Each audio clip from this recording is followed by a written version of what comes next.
નમો નમઃ. RT act 2009 અન્વયે શૈક્ષણિક વર્ષ 2026-27માં નબળા અને વંચિત જૂથના બાળકોને વિનામૂલ્યે ધોરણ 1માં પ્રવેશ આપવાની જાહેરાત આવી ગઈ છે. વિવિધ દૈનિક વર્તમાનપત્રોમાં પણ આપણે આ જાહેરાત જોઈ છે. તો પ્રશ્ન થાય કે ફોર્મ કોણ ભરી શકશે? તો જે બાળકની ઉંમર 1 જૂન 2026ના રોજ જો 6 વર્ષ પૂર્ણ થઈ જતા હોય તો આવા તમામ બાળકોને આરટી અંતર્ગત આપણે ફોર્મ ભરી શકીએ છીએ. ફોર્મ ક્યારે ભરાશે? તો 4 એપ્રિલથી લઈને 17 એપ્રિલ 2026 સુધી આપ ફોર્મ ભરી શકો છો. હવે પ્રશ્ન થાય કે આ ફોર્મ ભરવા માટે કયા કયા ડોક્યુમેન્ટ્સની જરૂર પડે છે?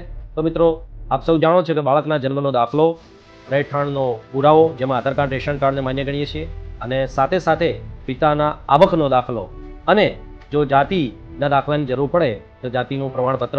આ 4 ડોક્યુમેન્ટ સાથે આપ અરજી કરી શકો છો. યાદ રાખજો, આવક મર્યાદા ચાલુ વર્ષે 6 લાખ સુધીની કરવામાં આવેલી છે. 6 લાખ સુધીની મર્યાદામાં આવક હોય તો આપ આરટી અંતર્ગત ફોર્મ ભરી શકો છો.